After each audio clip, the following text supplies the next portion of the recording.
não é pequena a marca de Fernando Gabeira na história política e cultural do Brasil. Mineiro de Juiz de Fora, o escritor, jornalista e ex-deputado federal pelo Rio de Janeiro veio a BH para lançar o livro Onde Está Tudo Aquilo Agora? Minha Vida na Política. Parte da obra conta a passagem dele por Belo Horizonte, onde viveu dos 21 aos 23 anos. Nossa equipe foi bater um papo com ele. Confira.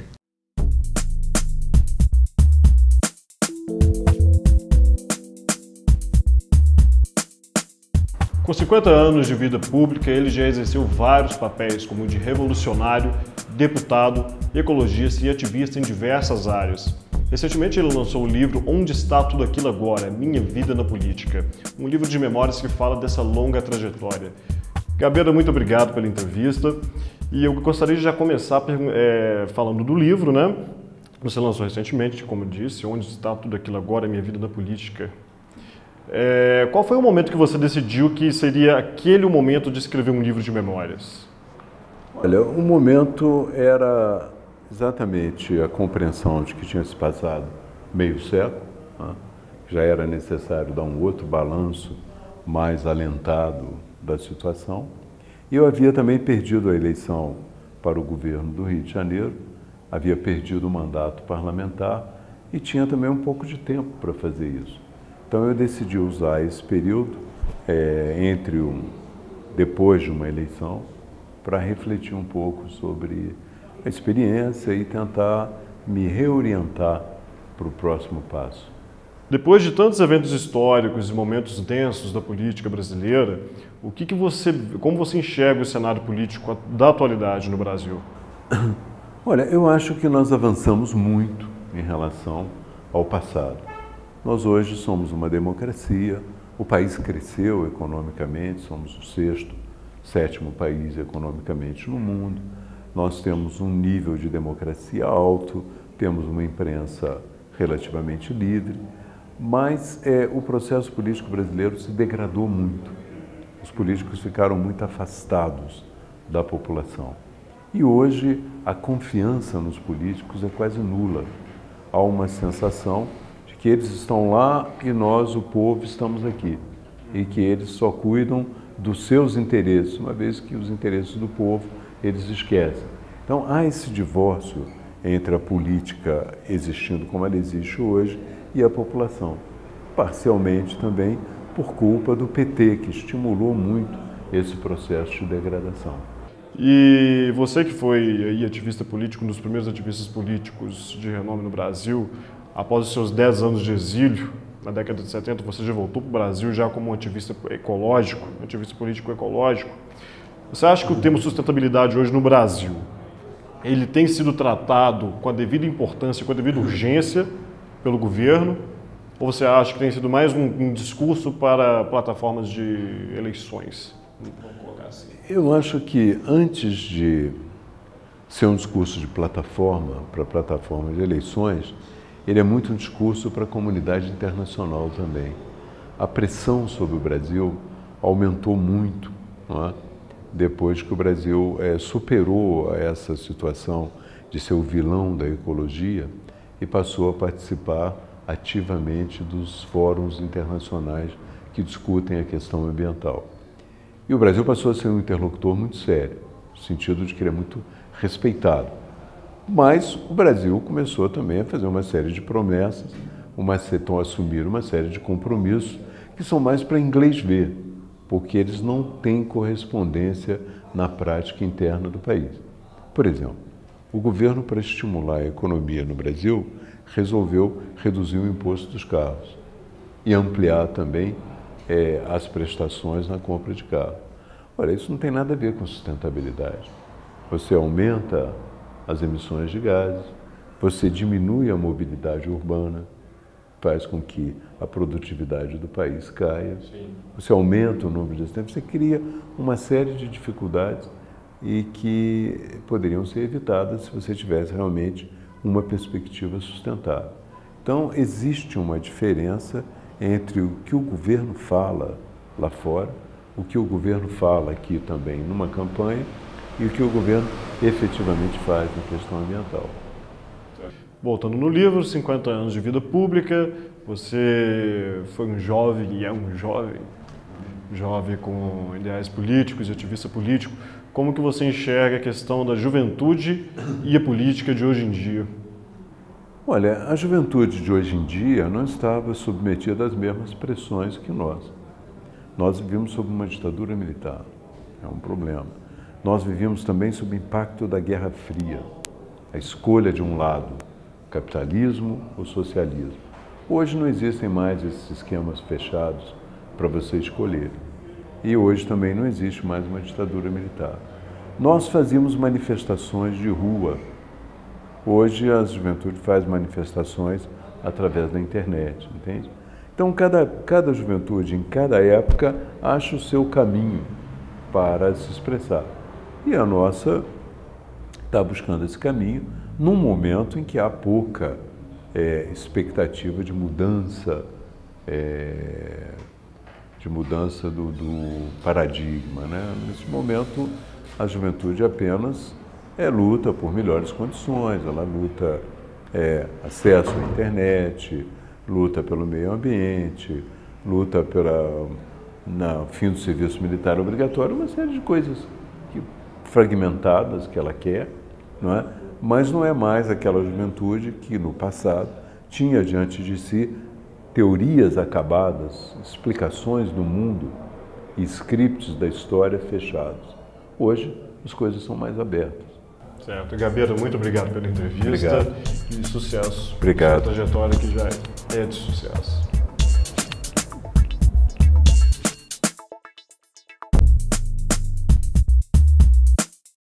Começa nesta sexta-feira a entrega da declaração do Imposto de Renda.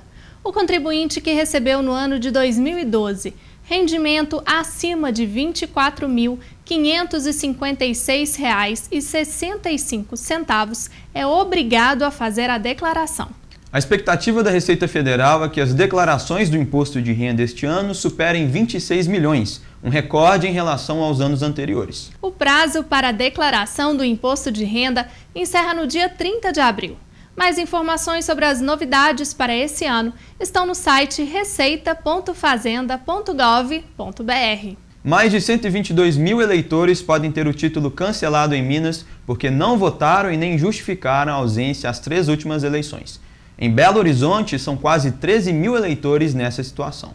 Para regularizar o título, é só comparecer ao cartório eleitoral até o dia 25 de abril.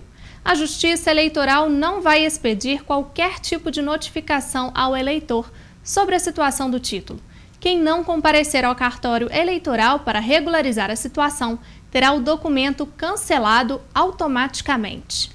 Mais informações pelo site do TRE ou pelo Disque Eleitor no telefone 148.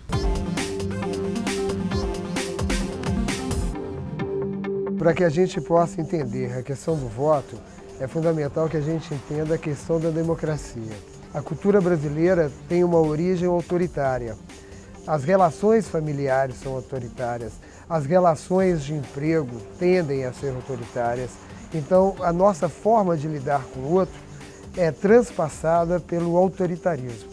Então, quando nós pensamos na democracia, isso é uma nova forma de nos situar no mundo, onde as pessoas partem do princípio que nós somos iguais em direito, principalmente em direito de liberdade e direito do exercício da nossa cidadania.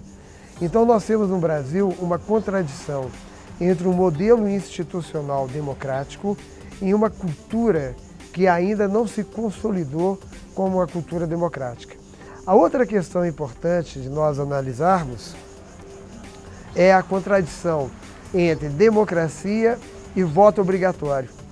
Então você tem aí uma dimensão onde o cidadão se entende como um sujeito livre, principalmente no seu exercício político, e por outro lado, ele se vê obrigado ao mínimo do seu exercício político, que é o voto. O que a gente pode entender sobre esse número crescente de pessoas que deixam de votar, isso está relativizado à perda de legitimidade, ou indica a perda de legitimidade, principalmente do poder legislativo. E a percepção do brasileiro muitas vezes, é que ele não se vê representado por aquele que ele elege. Na hora que ele percebe o comportamento, isso é, se é que ele acompanha o comportamento de quem ele elegeu, ele percebe que ele não está sendo representado, que os interesses dele, enquanto um sujeito comum, enquanto um sujeito do povo, é um interesse que é deixado para trás em detrimento de interesses mais corporativos, interesses que não lhe são agradáveis. Alguns segmentos da sociedade brasileira está cada vez mais politizado. Outros segmentos estão cada vez mais afastados da vida política. E o voto é só um dos espaços da ação política. No meu ponto de vista, sanções prejudicam a construção de uma cultura democrática. No meu ponto de vista, nós temos de discutir, primeiro, o fim da obrigatoriedade do voto. Segundo, a ampliação e o aprofundamento de uma cultura verdadeiramente democrática, onde as pessoas se relacionem não com uma perspectiva de raça, de gênero ou de classe, mas numa perspectiva onde o sujeito se vê como igual ao outro em direito. E que isso não seja apenas um discurso, mas que isso se materialize no cotidiano da realidade de cada brasileiro que habita esse país. No próximo bloco, veja a criatividade de chefes de cozinha no restaurante popular. Tem também o lançamento do filme que retrata os bastidores de Psicose e o trabalho do cineasta Alfred Hitchcock. É daqui a pouco.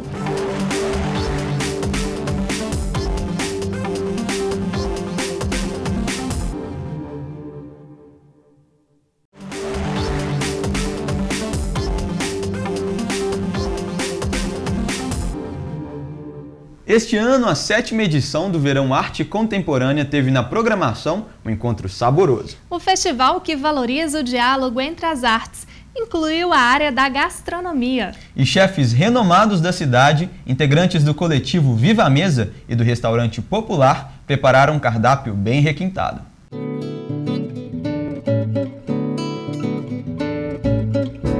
Trouxemos um pouco desse conceito da gastronomia para a alimentação popular.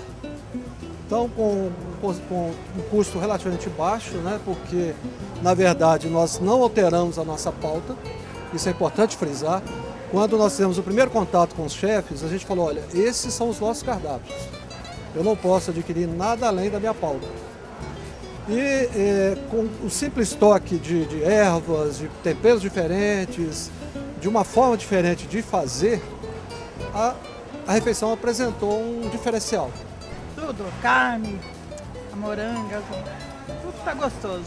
O almoço de hoje está um almoço especial, viu? Muito bom, com lombo, e arroz, salada, muito bom, suco. Está sendo bacana porque eles não trabalham com esse volume de pessoas que nós trabalhamos aqui. Então, assim, de uma forma direta ou não, eles estão aprendendo um pouco com a história do restaurante popular também. Porque assim, é uma novidade que estão trazendo pra gente que a gente normalmente não usa, né, no nosso dia a dia. Os ingredientes são os mesmos que a gente usa aqui, né, no nosso dia a dia. Então, na verdade, essa experiência que estão trazendo pra gente é de algumas combinações que a gente não costuma fazer. O molho que a gente colocou foi um molho que a gente trouxe um pouco de mostarda de Dijon, que é uma coisa que não é muito usual aqui. Que ele é mostarda de Dijon, shoyu, colocamos um pouco de suco de limão fresco. E fizemos um molho também para dar essa coisa do frescor. Arroz e feijão eles sempre tem aqui, então isso foi por conta deles, assim, eles deixaram aqui. A gente fez um purê de abóbora mais rústico, assim, com gengibre. Um lombo assado com alecrim. E a sobremesa geralmente é o suco. Uma fruta a gente optou por um suco, que foi um suco de cajá com manjericão, que é dando um toque, assim, que é de uma certa forma a gente estimular um pouco, não deixar a coisa tão óbvia, dar uma coisa diferente para o público daqui, né? Essa panela aqui, ela faz mais ou menos 300 quilos cada vez, e isso que eu acho que é um dos grandes desafios, né, de ser cozinhar assim, né, para tanta gente é essa quantidade gigante. Eu acho que aqui o que teve de mais importante, né, foi essa equipe que já está aqui, que já está acostumada a fazer já, e a gente dando um toque, né, assim, sabe, tendo um pouco de ousadia na comida deles, assim, né, de tentar colocar, mas o norte realmente são as pessoas que trabalham aqui, foram eles que deram todo o suporte, até mesmo para ensinar como é que mexe uma panela dessa, como é que pica, como é que faz todo o processo. Tem um aprendizado enorme, porque o restaurante popular serve uma comida para 4.300 pessoas, mas é uma comida de muita qualidade. Então a gente aqui, junto com a equipe do restaurante popular, foi uma troca de experiências, foi um aprendizado para a gente gigantesco. A gente leva a experiência de entrar numa cozinha industrial totalmente diferenciada do que a gente está acostumado. E eu acho que na cozinha, como na vida, a gente aprende todo dia, troca de experiência. Não é sempre uma via de duas mãos. Os nossos cozinheiros e chefes vão assimilar um pouquinho disso. E isso vai fazer parte da nossa rotina, não vou dizer diária, mas esporadicamente a gente vai ter condição de colocar um pouquinho disso no cardápio. Sem onerar o custo, obviamente, né? A importância é ver a população carente aqui, a gente podendo trazer um pouquinho nosso carinho, trazer uma coisa diferenciada, um toque diferente para a comida do dia a dia das pessoas aqui. Eu quero que esse projeto, hoje está acontecendo no Restaurante 1, mas eu quero levar para o Barreiro, quero levar para Venda Nova, para Ceará, para a participação dos outros colegas cozinheiros e chefes da rede, né? A gente está conversando para que esse evento do Viva Mesa dentro do Restaurante Popular se torne um calendário anual.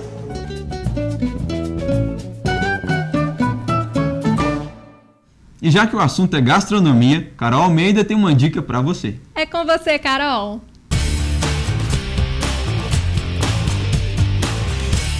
A gastronomia continua em alta na capital mineira. 65 restaurantes espalhados por toda a cidade fazem parte da 6ª edição do Restaurante Week.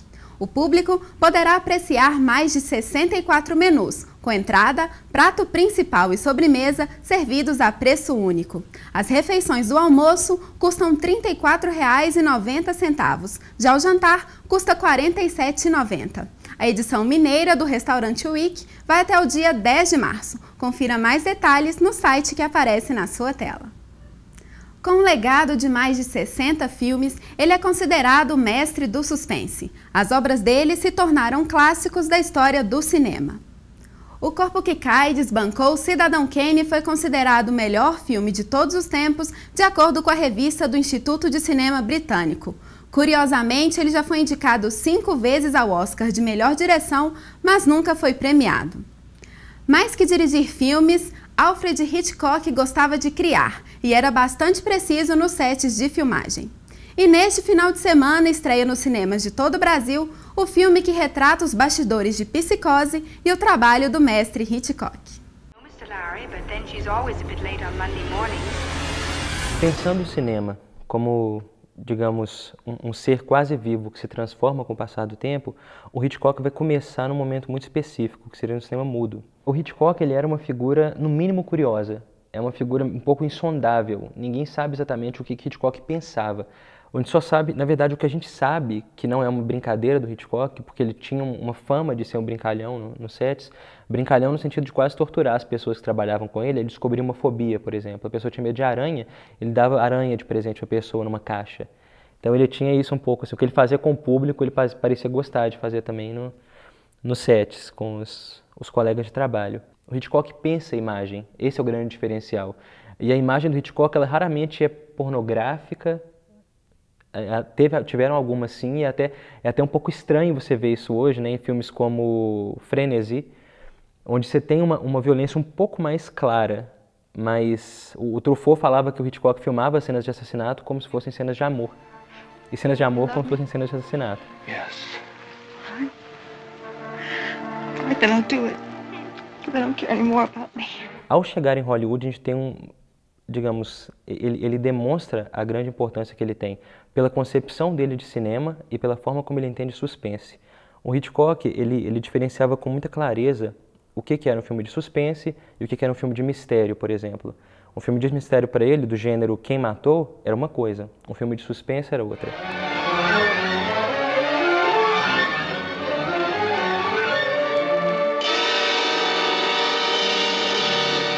Então, essencialmente, o que era o suspense para o Hitchcock? Nós, o espectador, sabemos tudo o que está acontecendo. As pessoas dentro do filme não sabem tudo.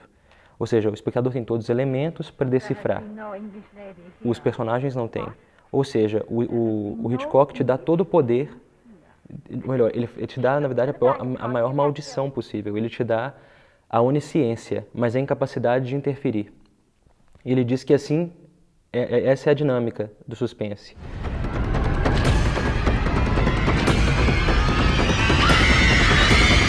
O Hitchcock, ele era, acima de tudo, quase técnico. Ele era muito específico no que ele queria, ele sabia o que ele queria e ele gostava de desafios técnicos acima de qualquer coisa. Eram coisas muito diferentes. É só lembrar do choque que a cena do chuveiro foi na época do Psicose.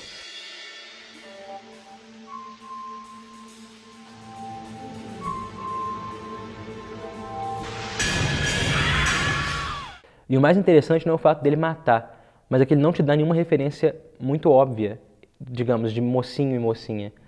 Mas o que o Hitchcock fala com isso, na verdade, é: eu não preciso de nada, na verdade. A minha câmera está contando tudo. Vocês são o meu personagem. O espectador é o meu personagem. Vocês vão ter todas as informações, ou, no caso da Psicose, quase todas as informações, e vocês vão vivenciar o filme. Ou seja, o Hitchcock, ele controla o espectador.